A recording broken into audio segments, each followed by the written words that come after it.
पुण्याच्या बालगंधर्व रंगमंदिर चौकात शिवसेना ठाकरे गटानं जोरदार आंदोलन केलंय। बुधवारी मालवण येथील राजकोट किल्ल्यावर ठाकरे गट आणि राणेंमध्ये जो राडा झाला व त्यानंतर राणे यांनी धमकी देखील दिली होती, त्याच्या निषेधार्थ शिवसेना उद्धव बाळासाहेब ठाकरे पक्षानं पुण्यात आंदोलन केलंय।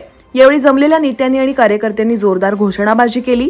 रस्त्याच्या मधोमध बसून हे आंदोलन करण्यात येतं। यावेळी नारायण राणेंना अटक करा अशी मागणी सुद्धा करण्यात आली आहे। महाराजांच्या गडकिल्ल्यांचा सातबारा राणेंच्या बापाचा नाही असं म्हणत ठाकरे गटाच्या उपनेत्या सुषमा अंधारे यांनी राणेंवर टीका केली आहे। मालवण येथील छत्रपती शिवाजी महाराज यांचा पुतळा कोसळल्यानंतर राज्यभरात आंदोलन करण्यात येत आहे। या घटनेचा निषेध करण्यासाठी आता सत्तेत सहभागी असतानाही अजित पवार यांचा राष्ट्रवादी काँग्रेस पक्ष मूक आंदोलन करणार आहे। मात्र त्यांच्या या आंदोलनावर शरदचंद्र पवार पक्षाचे आमदार रोहित पवार यांनी टीका केली आहे। अजित पवार गटाला तिसरी आघाडी करण्याचे दिल्लीवरून आदेश आले असल्याचा दावा त्यांनी केलाय। त्यामुळेच ते सरकार विरोधात आंदोलन करत असल्याचंही रोहित पवार यांनी म्हटलंय।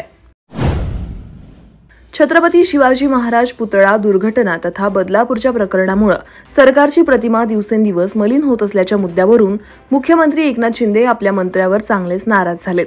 त्यांनी या प्रकरणी वादग्रस्त विधान करणाऱ्या शालेय शिक्षण मंत्री दीपक केसरकर यांची चांगलीच खरडपट्टी काढली। शिक्षण विभागाच्या अनास्थेमुळे राज्यात सरकारची प्रतिमा मलिन होतीये, त्यामुळे केवळ कारवाईच्या घोषणा नको, थेट कृती करा अशा शब्दात शिंदे यांनी दीपक केसरकर यांना समज दिल्याचं आज पुढे आलंय। राजकोट किल्ल्यावरील छत्रपती शिवाजी महाराज यांचा पूर्णाकृती पुतळा कोसळल्यामुळे अवघ्या महाराष्ट्रात संतापाची लाट पसरली आहे। त्यातच आता राष्ट्रवादी काँग्रेस शरदचंद्र पवार पक्षाचे आमदार जितेंद्र आव्हाड यांनी या प्रकरणी हा पुतळा तयार करणाऱ्या शिल्पकार जयदीप आपटे यांच्यावर टीका केली आहे। या आपटेला आपटावेच वाटते अशा शब्दात तीव्र शब्दात त्यांनी आपला संताप व्यक्त केला आहे। मालवणमध्ये काल जो प्रकार घडला त्यावरून गृह मंत्रालयाला लाज वाटायला हवी अशा शब्दात उद्धव ठाकरे गटाचे खासदार संजय राऊत यांनी सुनावले। पोलीस प्रशासनावर त्यांच्याच पक्षाचे गुंड तोंडावर थुंकत होते, त्यांना शिव्या देत होते असा आरोप संजय राऊत यांनी केलाय।